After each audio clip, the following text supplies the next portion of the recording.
ಕ್ಷಣ ಕ್ಷಣದ ಸುದ್ದಿಗಳಿಗಾಗಿ ಫ್ರೀಡಂ ಟಿವಿ ಸಬ್ಸ್ಕ್ರೈಬ್ ಮಾಡಿ, ಲೈಕ್ ಮಾಡಿ ಹಾಗೂ ಫಾಲೋ ಮಾಡಿ. ಹೊಸ ಸುದ್ದಿಗಳ ನೋಟಿಫಿಕೇಶನ್ಗಾಗಿ ಬೆಲ್ ಐಕಾನ್ ಮೇಲೆ ಕ್ಲಿಕ್ ಮಾಡಿ. ಸಂಸದರ ಚಿಕ್ಕಬಳ್ಳಾಪುರ ಲೋಕಸಭಾ ಸಂಸದರ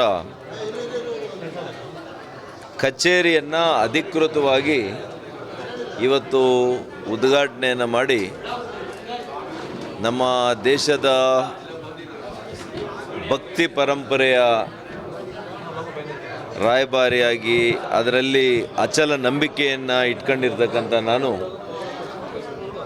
ಭಗವಂತನಲ್ಲಿ ಪ್ರಾರ್ಥನೆ ಮಾಡಿ ಈ ಕ್ಷೇತ್ರದ ಬಡವರ ಕಲ್ಯಾಣ ಆಗಬೇಕು, ಈ ಕ್ಷೇತ್ರದಲ್ಲಿ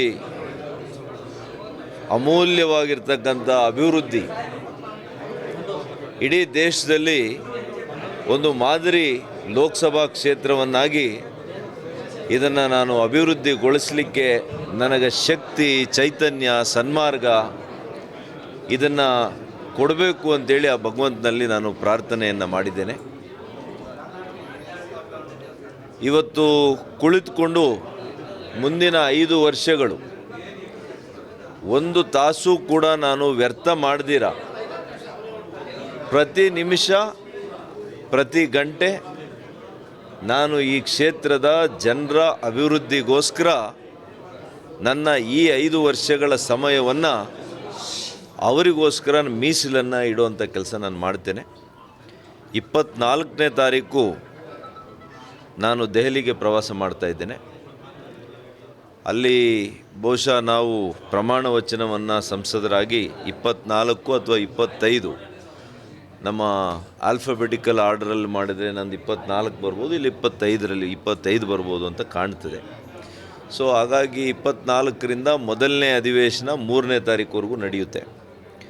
ಅಲ್ಲಿ ನಮ್ಮ ಪ್ರಮಾಣ ವಚನಗಳು, ನೂತನ ಸಂಸದರ ಚುನಾವಣೆ, ಇದು ಪ್ರಮಾಣ ವಚನಗಳ ಜೊತೆಗೆ ನೂತನ ಲೋಕಸಭಾ ಸಭಾಧ್ಯಕ್ಷರು ಅವರ ಒಂದು ಚುನಾವಣೆ ಕೂಡ 26ನೇ ತಾರೀಕು ನಿಗದಿಯಾಗಿದೆ. ಅದು ಮುಗಿಸ್ಕೊಂಡು ನಾನು 28ಕ್ಕೆ ಬಂದು ಮತ್ತೆ ನಾನು 1ನೇ ತಾರೀಕು ಹೋಗಿ 3ನೇ ತಾರೀಕುವರೆಗೂ ಸದನ ಇರೋವರೆಗೂ ಕೂಡ ಶನಿವಾರ ಭಾನುವಾರ ರಜಾ ದಿನಗಳಲ್ಲಿ ನಾನು ನನ್ನ ಕ್ಷೇತ್ರದ ಪ್ರವಾಸ ಮಾಡ್ತೇನೆ. ಸದನ ಇರುವಾಗ ದೆಹಲಿಯಲ್ಲಿರ್ತೇನೆ. ಮತ್ತು ದೆಹಲಿಯ ಇವತ್ತು ಸಂಸತ್ನಲ್ಲಿ ಈ ಕ್ಷೇತ್ರದ, ರಾಜ್ಯದ, ದೇಶದ ಪ್ರಮುಖ ಅಂಶಗಳು, ಇದನ್ನು ವಿಶೇಷವಾಗಿ ಈ ಕ್ಷೇತ್ರದ, ಈ ರಾಜ್ಯದ ಧ್ವನಿಯಾಗಿ, ಬಲವಾದ ಧ್ವನಿಯಾಗಿ, ಆಡಳಿತ ಪಕ್ಷದಲ್ಲಿದ್ದರೂ ಕೂಡ ಜನಪರ ಕಾಳಜಿಯನ್ನು ಇಟ್ಕೊಂಡು ನಾನು ಕೆಲಸವನ್ನು ಮಾಡುವಂಥ ಕೆಲಸ ನಾನು ಮಾಡ್ತೇನೆ ಅಂತೇಳಿ ಈ ಸಂದರ್ಭದಲ್ಲಿ ನಿಮಗೆ ಹೇಳಲಿಕ್ಕೆ ಇಚ್ಛೆ ಪಡ್ತೇನೆ.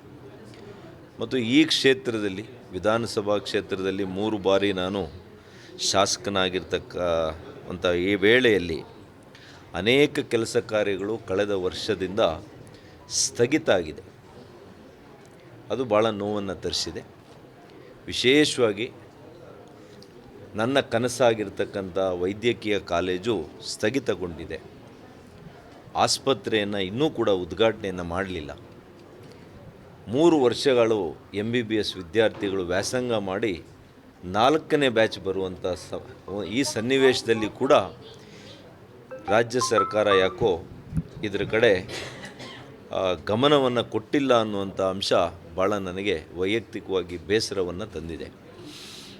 ಇದರ ಜೊತೆಗೆ ಮತ್ತೊಂದು ನನ್ನ ಬದ್ಧತೆಯ ಒಂದು ಕೂಸಾಗಿರ್ತಕ್ಕಂಥ ಬಡವರ ಒಂದು ವಸತಿ ಯೋಜನೆ, 22,000 ಬಡವರಿಗೆ ಉಚಿತ ನಿವೇಶನಗಳನ್ನು ಬಹುಶಃ ವಿಶ್ವದಲ್ಲೇ ಒಂದು ದಾಖಲೆಯನ್ನು ಮಾಡಿ ಹಂಚಿಕೆಯನ್ನು ಹಿಂದಿನ ಸರ್ಕಾರದಲ್ಲಿ ನಾವು ಮಾಡಿದ್ದೇವೆ. ಅದರ ಖಾತೆಗಳನ್ನು, ಅದರ ಹಕ್ಕುಪತ್ರಗಳನ್ನು ಕೂಡ ಸರಿಯಾಗಿ ಇನ್ನೂ ಕೂಡ ಹಂಚಿಕೆ ಮಾಡದಿರ ಹೊಸದಾಗಿ ಒಂದು ಜಿಲ್ಲಾಧಿಕಾರಿಗಳು ಆದೇಶ ಮಾಡಿದ್ದಾರೆ ಎಲ್ಲ ಗ್ರಾಮ ಪಂಚಾಯಿತಿ PDOಗಳಿಗೆ ಆ ಹಕ್ಕುಪತ್ರಗಳನ್ನು ವಾಪಸ್ ಮಾಡಿ ಈಗಿರ್ತಕ್ಕಂಥ ಮುಖ್ಯಮಂತ್ರಿಗಳು ಮತ್ತು ವಸತಿ ಸಚಿವರ ಮುಖಪುಟಗಳನ್ನು ಹಾಕಿ ಮತ್ತೆ ನಾವು ಒಂದು ಕೊಡ್ತೀವಿ ಅಂತೇಳಿ. ಇದು ಅಕ್ರಮದ ಒಂದು ಪರಮಾವಧಿ, ಅಕ್ಷಮ್ಯ ಅಪರಾಧ.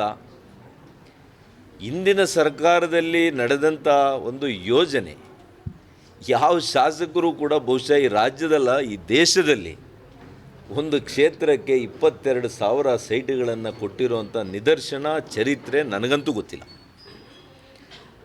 ಇಂಥ ಬಡವರಿಗೆ ಸೈಟನ್ನು ಹಂಚಿಕೆ ಮಾಡಿ ಆ ವಸತಿ ಪ್ರದೇಶದಲ್ಲಿ ಲೇಔಟನ್ನು ಮಾಡಿ, ರಸ್ತೆಗಳನ್ನು ಮಾಡಿ, ಚರಂಡಿಗಳನ್ನು ಮಾಡಿ, ಅವರಿಗೆ ಅಭಿವೃದ್ಧಿ ಮಾಡಿ ಕೊಡೋದರ ಕಡೆ ಗಮನ ಇಲ್ದಿರ ಅತ್ಯಂತ ಬೇಜವಾಬ್ದಾರಿ ರಾಜಕೀಯ ಪಿತೂರಿ, ರಾಜಕೀಯ ಷಡ್ಯಂತ್ರ,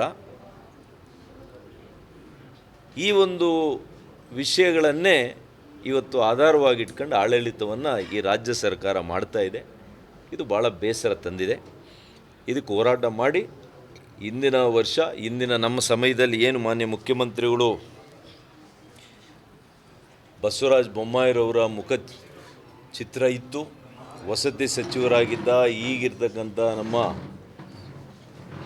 ರೈಲ್ವೆ ಖಾತೆ ಮತ್ತು ಜಲಶಕ್ತಿಯ ಕೇಂದ್ರ ಸಚಿವರು ಆಗಿರ್ತಕ್ಕಂಥ ನಮ್ಮ ವಿ ಸೋಮಣ್ಣವರ ಮುಖಚಿತ್ರ ಇತ್ತು. ಅದೇ ಒಂದು ಹಕ್ಕುಪತ್ರವನ್ನು ಕೊಡಬೇಕಾಗ್ತದೆ. ಇದು ಒಳ್ಳೆಯ ರಾಜಕಾರಣ ಅಲ್ಲ. ತಕ್ಷಣ ತಾವು ಕೊಟ್ಟು ತಾವೇನಾದರೂ ಹೊಸದಾಗಿ ಯೋಜನೆ ಮಾಡಿದರೆ ನಿಮ್ಮ ಫೋಟೋ ಇನ್ನೂ ಅತಿ ದೊಡ್ಡದಾಗಿ ಹಾಕ್ಕೊಳ್ಳಿ, ನಮ್ಮದೇನು ತಕರಾರಿಲ್ಲ. ಇನ್ನೂ ಕೂಡ ಕಟುವಾಗಿ ಹೇಳ್ಬೇಕಂದ್ರೆ ಮತ್ತೊಬ್ಬರ ಮಕ್ಕಳಿಗೆ ನೀವು ತಂದೆ ಆಗಲಿಕ್ಕೆ ಹೋಗಬೇಡಿ. ಇಷ್ಟೇ ನಾನು ಹೇಳೋದು. ಭಾಳ ಕಟುವಾಗಿ ಹೇಳಬೇಕಾಗ್ತದೆ. ಯಾರದೋ ಮಕ್ಕಳಿಗೆ ನೀವು ಯಾಕೆ ತಂದೆ ಹಾಕಕ್ಕೆ ಹೋಗ್ತೀರಿ? ನಿಮಗೆ ಬದ್ಧತೆ ಇದ್ದರೆ, ಜವಾಬ್ದಾರಿ ಇದ್ದರೆ, ಜನಪರ ಕಾಳಜಿ ಇದ್ದರೆ ನೀವಿಂಥ ಯೋಜನೆ ಮಾಡಿ. ಸ್ಥಗಿತ ಆಗಿರ್ತಕ್ಕಂಥ ಯೋಜನೆಗಳನ್ನಾದರೂ ಮುಂದುವರಿಸಿ ಅದನ್ನು ಮುಗಿಸಿ.